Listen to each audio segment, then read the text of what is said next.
It's the beginning of October and the start of Halloween, one of the scariest times of the year. And today I'm going to talk about the scariest thing you'll ever see. Casper the Friendly Ghost. Ooh! But first, some history. For those who don't know, Casper the Friendly Ghost has been around since 1939. Made by famous studios and published by Harvey Comics, who also made other types of series, including a spin-off of Casper, Wendy the Good Little Witch, and the Richie Rich series. Also, they made a superhero called Bee-Man, which is kind of funny. Of course, one of their most popular characters is Casper the Friendly Ghost, having 5 different cartoons over the past few decades of his creation. Even a Christmas crossover with the Hanna-Barbera characters. But in 1995, Casper's popularity skyrocketed thanks to the theatrical release of the Casper movie, which grossed over $287 million from a budget of $55 million. Fun fact, Casper is actually one of the first CGI lead characters in a film. Though this is, I think, how most people know Casper nowadays, myself included. I mean, I loved the movie as a kid. And of course, after that film's success, Casper decided to take the next big step in his career by making a lot of crappy licensed video games.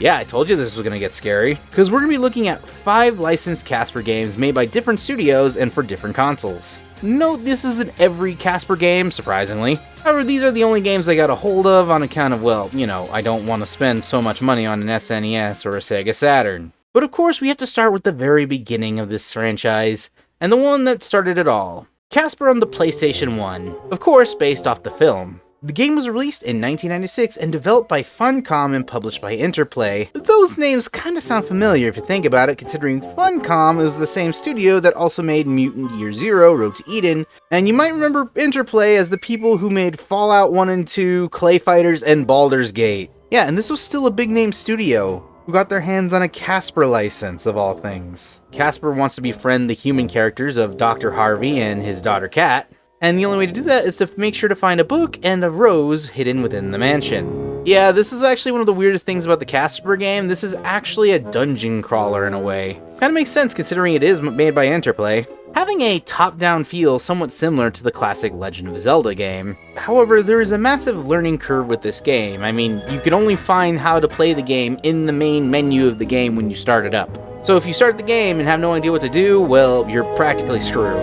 Also, it's really easy for Casper to keep hitting walls, even though he's a ghost and he should go through walls, but it actually kind of makes sense considering you have to collect a lot of different items around the mansion and use them for puzzles. However, of course, the ghostly trio, Stinky, Stretch, and Fatso, are always getting in your way and there's no way to damage them, at least as far as I played, because it literally took me an hour to find anything in this dang mansion. You can't really attack in this game, you just mostly look around for stuff and find obscure puzzles, keys, food for health, while you're getting lost in a dark mansion where you can't see shit. Not to mention there are also lots of abilities and items that you can't really use until you find them much later in the game, so traversing is always a pain in the ass, and I really wish there was a map in this game, because holy crap, I've gotten lost like 20 times. Also, you'll eventually get an ability where Casper can actually go through vents, and some of the vents definitely lead you to different places that'll get you to different treasures, but some will lead you back to the front of the mansion, which I find very annoying. The fact that the game is all about exploration makes it still a pretty interesting game, but honestly I didn't bother beating the second part of the mission. I just got the book and the rose, and then I was kind of just done with the game, because honestly it's kind of boring to go through the mansion entirely. Casper for PS1 is a game where you get stuck looking around trying to find something to do, but without a proper explanation, a tutorial, or a map, the game is just trying to find out what the hell you're supposed to do. This is more of an impressions video of these games, as I didn't beat all of them. In fact, the only game I actually beat to the end was the next one we're going to be talking about. Casper Friends Around the World for the PS1. Yes, there was another PlayStation 1 game, and it was made in the year 2000, published by SoundSource Interactive, who made a Land Before Time game based off the second film, and 4 other licensed games. And it's developed by Real Time Associates. Oh no, these are the same guys who made Rugrats Scavenger Hunt. Actually, then again, I did kind of praise that game more than complain about it. If you want to check out my Rugrats console review, you can probably understand my thoughts on that game. So the plot of this game is actually fairly different, but it somehow is still interconnected with the movie in a way, as you actually see the mansion from the film in the background, as Casper and his fleshy friends are playing at his house. But the evil Kaibosh, a recurring character that actually appears in the second Casper film, that's a straight-to-video sequel, don't bother watching it, and eventually becomes a reoccurring character in future cartoons. and he transports Casper's friends all around the world. Hey, what do you know? Just like the title. So Casper has to traverse all around the world and defeat his mind-controlled uncles on the way, pick up a device to escape a magical dimension that's trapping them there. Yeah, this story is very convoluted and confusing. If Kaibosh transported them to another dimension that looks just like ours, does that mean they're in another universe entirely? Is this the spiritual realm? It's never properly understood. And now let's talk about the game itself. And it takes some ideas from Klonoa of all things. It's a 2.5D platformer, though Klonoa is the much better one, where Casper just walks around. He also shoots ghost energy at other ghosts, has a levitating ability, which is actually useful for navigating some leveling, and a useless parachute ability that usually helps you fly up to higher platforms. And what's actually really surprising is there's actually branching paths, so you can actually find another way to get to different levels. So you don't have to take the same way, and actually has a lot of variety in the gameplay. There's even 3 different difficulties if you're a little more of a pro. I played on normal difficulty for this playthrough because it's a Casper game. Why should I put so much care into playing it on hard mode? Not to mention there's also some power-ups like when Casper goes Sonic the Hedgehog and of course becomes a spring to better his jumping. And the level ends once you find the kid within the level. Also, depending on where you are in the world, they'll have a stereotypical voice accent. Casper! You found me! And yet what of Kimmy? You must find her missing map page! Casper, my faithful friend, you have come even as I knew you would. Casper! Yes, the one and only. But don't forget Chandra. Casper, I am so happy that you're here, but you still must find the missing map page for Khalil. I should also mention this as well. There's also secret hidden levels inside the game where you play a breakout-based minigame, and so you can actually navigate to the next world, but they're not mandatory, believe it or not. You could look around the branching paths to find the book and then go to the next level, but I think if you're on a higher difficulty, you have to find it just to get to the next world. But if you find the kid, you're automatically sent to the breakout minigame. You get the item you need, and then just go to the next level. Since I actually did beat the game, it did leave a questionable cliffhanger, thinking that this wasn't a good ending, but the game itself is surprisingly not that bad. It's a simple platformer with branching paths and a good difficulty built in. This is actually a game I think I would recommend to little kids. Even though it doesn't really go through the controls that well, and I literally found moments where the audio clips over one another. Whoa! These are the jungles of South America. Oops!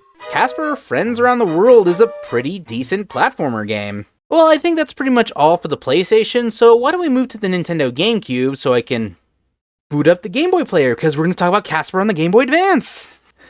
Yeah, that's the game we'll talk about. Casper for GBA was released in 2002 and developed by Planet Interactive, who mostly have a library of Game Boy games, some licensed and some I've never even heard about. The publisher is a company known as Microids. This is actually pretty interesting since Microids actually made a good handful of licensed games. They made a lot of games known as Asterix and Obelix. I'm not really familiar with this series. I think it might be a European thing. They also helped out in the creation of Garfield Kart Furious Racing and Oddworld Soulstorm. It's where we went from Casper to Asterix and Obelix to Garfield to Oddworld. Man, the game industry has a lot of weird interconnections. Well, might as well talk about the GBA game. The story this time around is the ghostly trio has actually turned all the adults in the neighborhood into zombies, and it's up to Casper to find vials that will help cure a professor who is also infected with the zombie virus, because those vials contain keys to an antidote to turn the zombies back into humans. And you have to do that by traversing the entire house. If you can probably guess what this means, yes, this entire game is an escort mission. So one of the worst types of missions in gaming, escort missions I know people tend to find very annoying, with the exception of Resident Evil 4 of all things. But this one is slow and patronizingly boring. I only played through both the tutorial and the first level of the game.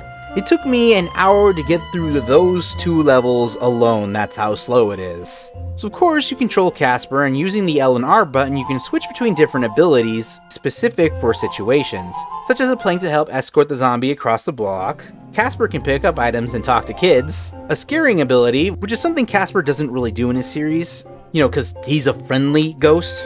Which honestly is a fairly useful ability, if not for the fact that it also drains the zombie of his HP. Yes, you have to do an escort mission with an HP meter, and if he dies, you have to go back to a certain checkpoint, and I'm guessing if you get a game over, you have to start from the very beginning of the very game, because this game uses a password system. However, my biggest gripe with the game is the fact that some of the abilities don't really work for certain situations. Especially the mirror item, which is supposed to scare Stretch, but honestly, it does not work, and the professor just keeps running away every time I try to use it. What am I doing wrong? You select the ability with B and use it with the A button. Also, X and Y always shows you the instructions, and they're in the hardest cursive to ever read. And if you press the button too fast, you'll be set into a loop. Casper on GBA is a slow-paced adventure with few power-ups that aren't really helpful, and the fact that the game is nothing more than an escort mission, and a very boring and slow one at that, makes it one of the worst Casper games I've played. Worse than the PS1 version, at least. Okay, now that we're done when talking about that Casper game, I think it's about time we talk about, Casper Scare School Spooky Sports Day on Nintendo Wii! What have I done? Yes, there is a game called Casper Scare School Spooky Sports Day on the Wii, and is probably the most recent Casper game that ever came out, and probably the last one. It was released in 2009 and published by Blast Entertainment, who also made Home Alone on the PlayStation 2. Maybe the developer's good. The Code Monkeys, they made Animal World Soccer. Ah, crap. Now, before we talk about the game, I should talk about what is Casper Scare School. It's actually one of the most recent and probably the only Casper show that is probably terrible, where Casper actually attends a scare school to, scare fleshies, and befriends a zombie girl and an Egyptian named Ra. And apparently the plot of this game is that Scare School is just having a field day. The game doesn't really have a plot. You're just playing a bunch of shovelware microgames. Most of the games involve motion controls. Some of them are very confusing at first, and they're still easy to beat. And I guess you can say I actually beat this one too, sort of. Well, I beat the entire Scare League, and I unlocked the Human League, which is literally a reskin of the game. The only difference is it's in a high school setting. There is literally no difference whatsoever. The game is super easy to beat, super boring, and I would not recommend it for anyone who actually is a Casper fan. It's the definition of shovelware, and is even worse than the GBA one because I felt dead inside playing this. It's the worst Casper game I've played, period. And probably one of the worst licensed games I've played, period. And with that, I feel like we've talked about more than we could about the Casper series. Okay, fine. I'll talk about Casper Spirit Dimensions, and I'll be playing the GameCube version. You happy? I guess you could say I've saved the best for last. Casper Spirit Dimensions released on September 30th of 2001, and was published by Take-Two Licensing, or TDK Mediactive, who also are known for Shrek video games, the bad ones, and a Game Boy Color game of Wendy the Good Little Witch, another Harvey Comics character I mentioned already, and was developed by Lucky Chicken Games. If that studio sounds familiar, you might know them for the Crash and Spyro game on the Game Boy Advance, the one where they cross over, and Aquaman Battle for Atlantis, so you're getting into something very good when you hear Aquaman Battle for Atlantis. So let's talk about the story. Apparently, Kibosh has taken over the spirit dimension and captured all the ghosts. Well, except for Casper, who, with the help of Wendy the Good Witch, another reoccurring character from the Harvey comic series, and makes sense considering they also had a crossover movie, I'll probably talk about that sometime in the future, must travel across worlds in order to save the spirit dimension. So you're probably wondering why I didn't want to talk about this game. Well, if you look at Casper, you'll probably find out. Yes, this is one of the ugliest licensed games I have ever seen. Look at Casper. Look at him. Is that a ghost or a fish? It's also kind of funny that I mentioned Lucky Chicken Games making Crash and Spyro on the GBA, because it plays like a Spyro game. Just a bad one. Goes around worlds and does tasks for people for certain MacGuffins, and is rewarded for keys to face a boss. He goes through portals and collects literal gems in the game. And just like in the PS1 version, if you go to the main menu of the game before starting it, it'll show you how to actually play the game. So when you start up the game, you'll have no idea how to move. L is to accelerate, R is to strafe, and pressing the A button will let you shoot energy. Because when you think of Casper the Friendly Ghost, you think of murdering monsters. You of course can fly around the area, you have an accelerating button that has a limited meter, which was a stupid idea, and you also have a limited invincibility item where you can't even go through walls even though Casper is a literal f***ing ghost. However, what makes this one of my least favorites to play through and the most frustrating of all of these, other than the fact that I have to look at Casper's face every time he talks, I mean, the game has a difficulty that is borderline stupid. I mean, when Wendy tries to teach you how to handle a certain situation, she doesn't show you the control mechanic. She tells you what a certain button does, but considering this is a multi-platform production, it doesn't specify which buttons go where. Not to mention the mission leaves you in certain situations where you feel like you're just gonna get constantly stuck. For example, there's this one castle with a princess frog, not the Disney movie, where you have to go inside a maze, because when you think of flying around as Casper the Flying Ghost, you think of going inside an underground dank maze. The princess frog also tells you that there are breakable walls, but I found what looks like a breakable wall, because you can see the wall is brighter than the other ones along with the cracks. I used literally every single item I own, but not a single one of them broke the wall through. Not my charge attacks, not my ice beam, not my ricocheter, not the flame ball, not my kamehameha. I feel like the game is not programmed well. But the controls, I will generally say, aren't that bad. I mean, they're not great, but I've played much worse controlling games. But the mission structure and the fact that the game flat out doesn't tell you how to play the game properly, missions leave you stumped to the point where a map would be helpful, or a walkthrough in this situation. Spirit Dimensions is the most frustrating Casper game I've played out of all of them. And I just want to stop playing it because I'm tired of seeing Casper's demented face. And in conclusion, what do I generally think about all these games? They're licensed Casper games, of course they're gonna suck. But I guess I should probably rank them, honestly. I think the best one out of all of them is Casper Friends Around the World because it's actually a decent 2.5D platformer for kids. Behind it, ironically enough, is Casper for the PS1. It's a poorly structured move-in tying game with no idea what to do, but at least you can navigate the game pretty easy and it's still playable.